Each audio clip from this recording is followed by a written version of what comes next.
news segment time. We trickled into the news there for a minute. Speaking of the news, stupid asteroid size of giraffe bullcrap. Anyways, we're trying to figure. Oh, you guys can't see this. So we're trying to figure out, right, what to do for our news, and not much happened. We kind of looked at this one, but Phil was like, I don't understand enough to fully talk on it enough. Yeah. I'm like, fair enough. Oh, this one was super cool. Okay, so yeah. So I wondered, like, how do they figure out, like, the different layers of the sun? Acoustics.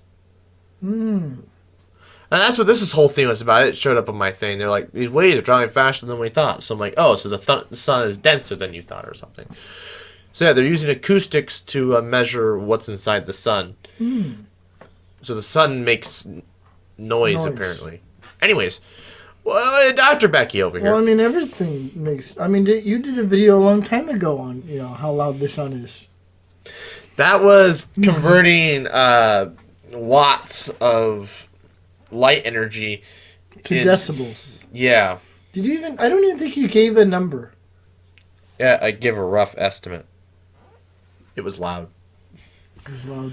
Yeah. Well, it was like I wanted. So the thing was, I wanted to. I wanted to compare it to the laser. But the issue was I needed to know. I thought I put that on silent, but there was something about. Oh my god.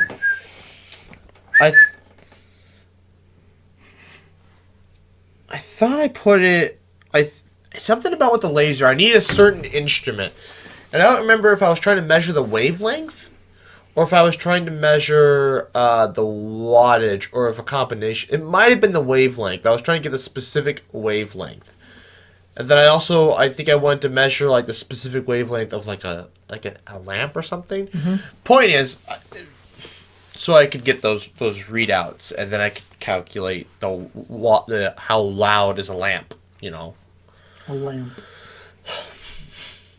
Yeah, speaking of which, this is very annoying.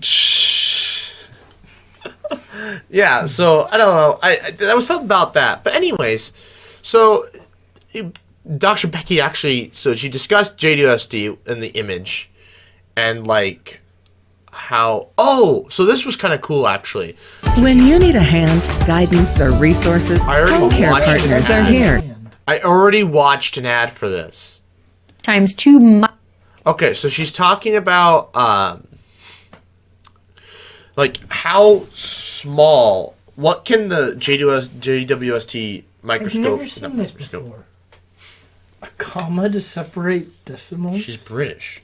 Is that what they do? Yes. They're freaking weird. What? Yes, that's what they do overseas. They're freaking weird. They use periods, God forbid, to separate everything else out. But when it comes to decimals, they use commas. Like what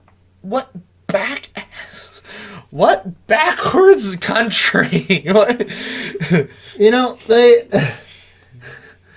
like, I don't know if this is in meters or what this is in, but they literally could have put 2 micrometers or whatever it is, 2 micro,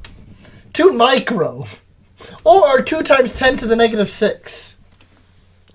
Well, you leave a comment. You tell Dr. Becky. I mean, if you don't want to, I don't know what the units are, but just call it 2 micro. That'd be more understandable. So that would be the wavelength of light. So micrometers. Yeah, so it is meter. 2 micrometers. Yeah, because you're turning to radians. This is like and you're dividing by 6.5 meters. Yeah, that's the diameter of the telescope. Oh. So they're calculating what's the smallest thing at that wavelength that they can see. Mm-hmm. And so it's interesting. So Hubble has a better granularity, has a better fine detail in the visible light spectrum, than JWST has in like these 2 micrometer wavelengths of the infrared light. However, when we get into the near infrared, so we're actually like into the reds and oranges, reds and oranges, JWST is far more precise than Hubble. And I guess... But Hubble can't see in those larger wavelengths. So, but no one else can either. The CMB, what wavelength is that in? Is that in the near infrared? The CMV? CMB, cosmic microwave background? Well, that's in microwaves. That's going to be literally in like... Oh, microwave. Oh, wait. Oh, they're doing infrared. Well, why are they looking at infrared? What do they look... Oh, is that what... That's the period between the cosmic microwave background and the first... they're trying to look at the first visible light. From black holes or the stars? The galaxies. Galaxies? The first visible light from galaxies and stars. And those are in the infrared? Yeah, because of the stretching of space-time. Yes. And they're very, very dim, which is why it has to be... such a large telescope. Yes. So I think in the future we could definitely build an even bigger one to see those. But like it's interesting. I started thinking about that. I'm like, yeah, you need that's why radio telescopes have to be so large.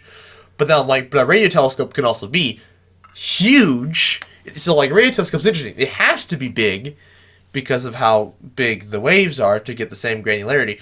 But it can be huge because it's just metal.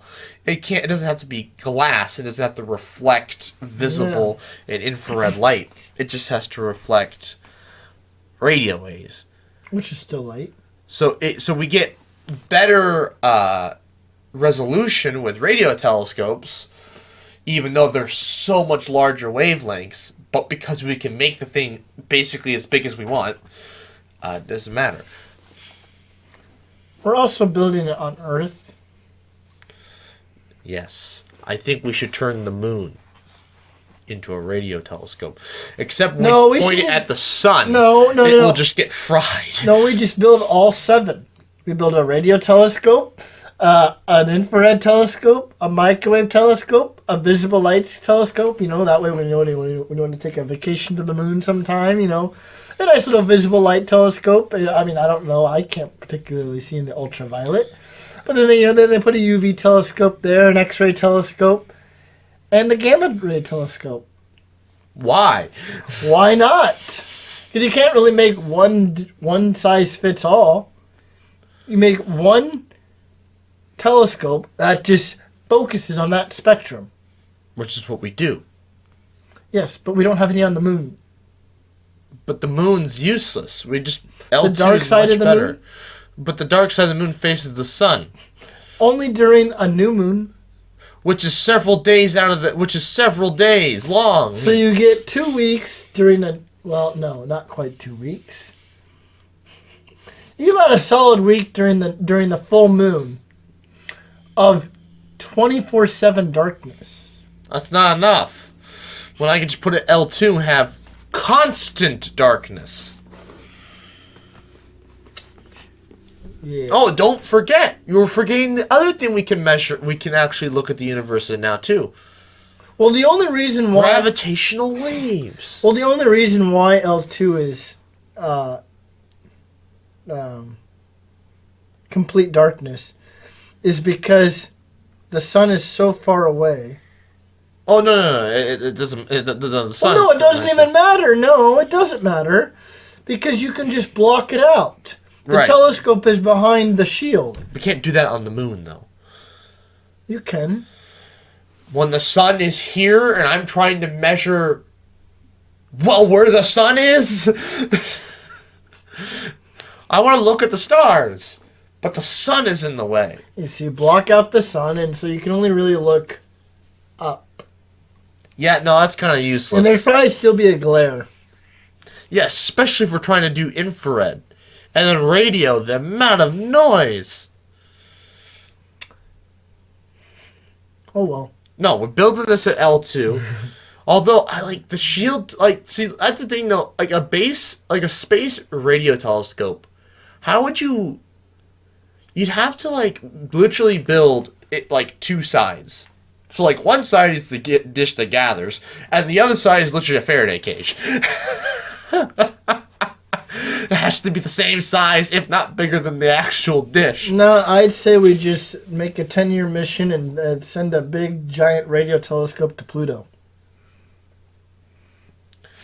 So we could then theoretically have a dish the size of the solar system, so half a light Well, it year? could be the size of Pluto if we wanted. That's useless. We have a telescope that's technically the size of the Earth. The Earth? That's the New Horizons telescope. What do you mean the size of the Earth? You don't know how that works? No. So like you can shoot a telescope with a gun, like a visible light telescope. Yes, and you'll probably damage it in the process. Well, yes, If but I take a gun and shoot it on my telescope, it's done for. no, it's not. So like, What do you mean no? no. So there's a telescope in Texas that got shot in this very same process. All right. If I take a bullet and shoot it at my telescope, the mirror will shatter. So no, because it didn't shatter the mirror. What? It didn't. It just embedded itself in there. Well, because of how big the mirror is, even though we're missing a few spots, the math works out to where we lost what, 0.1% of our resolution.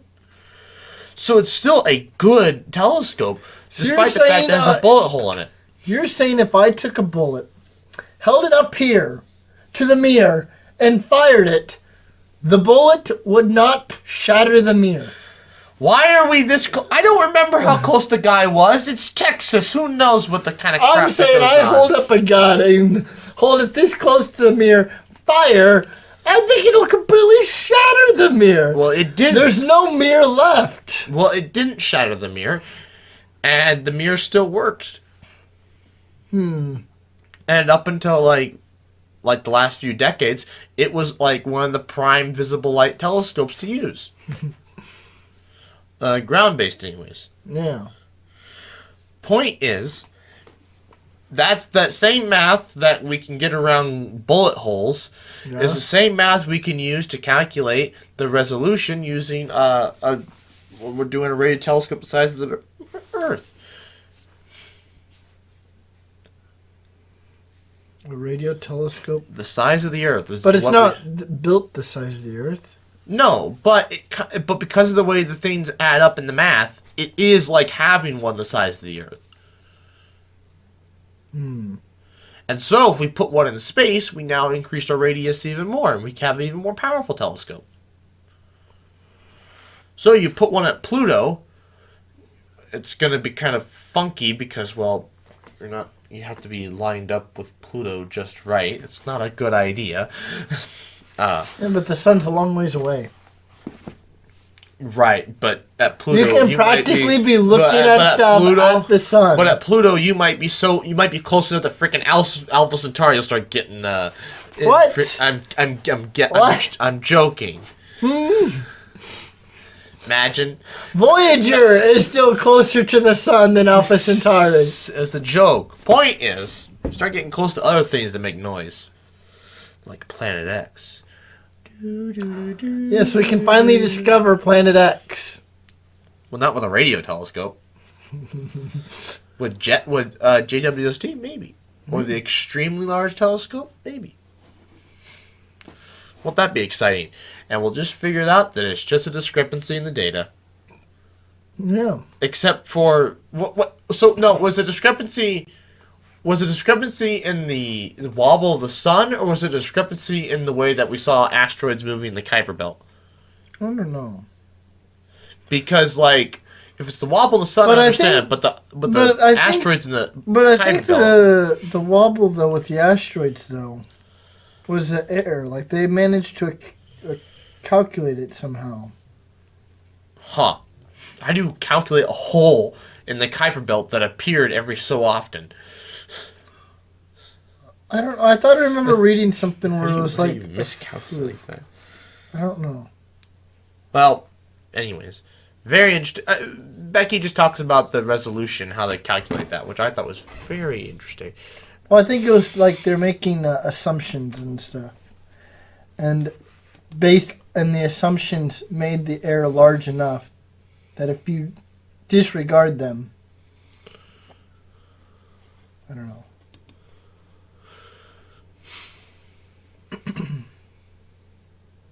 Oh, yeah. So, Becky was Oh, yeah, talking so this about... is what, 17 different stars of the same star? But no, this is the Hubble Deep Field. Oh, so this is the correct picture. What? So, this is... Oh!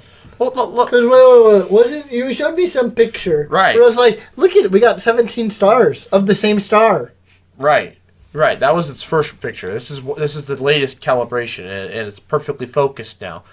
And they're talking about this is like 2,100 seconds of exposure, and we're getting galaxies that we couldn't see in like the Hubble Deep Field. I mean, Wait, it isn't so in the what same is this spot. one? No, this isn't in the same spot. But like Oh. she's saying though, these galaxies we couldn't see before, even with the Hubble, and the Hubble had 100,000 seconds of exposure, which just shows how much more sensitive JWST is.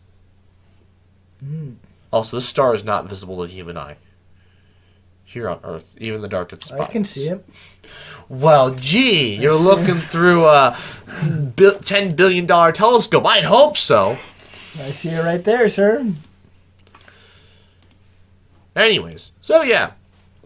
Dr. Becky is our only source of news, but she only brought news that we already kind of knew about. Oh, there's also some guys that were talking about... oh, no, it's just another freaking ad. I need to get ad-free. Anyways, now she's talking about linking relativity and quantum mechanics. And so the big thing was black holes, and they're like, the information can't be lost in black holes. Oh, yeah, I told you, right? What? The acronym. What acronym? Have I never showed this to you? Oh, boy. Oh, boy. Showing me an acronym. What's the acronym about? So you have general relativity, which is just GR. Then you have quantum field theory. General relativity, quantum field theory. But really, if you were to combine all this into one acronym, it really just says, God recommends quit effing trying. Ah, there you go. Quit freaking trying. I get it. I see what God's saying here, but piss off. We found hairy. We're gonna look at hairy black holes. So, like, anyways, so using quantum things, black holes do retain the information, but it's at distances so small and so close to the event horizon that we will never actually be able to prove whether this theory is correct. So basically, this theory they came up with to link special relativity and quantum mechanics. Yeah, string theory. No, this is something else. This is just loop quantum. No. Well, no. Loop quantum gravity. This is just talking about how black holes work on the quantum level because information can't be destroyed, but black holes, where's the information going? What's happening to it? And these guys are saying, well, right close to the event horizon, a black hole is very hairy, and that information, and in there, that contains the information of all the atoms the black hole has consumed. But unfortunately, there's no way for us to ever measure it because it's too close to the black hole, and you will be turned to spaghetti before you can actually get any measurements. Sadly.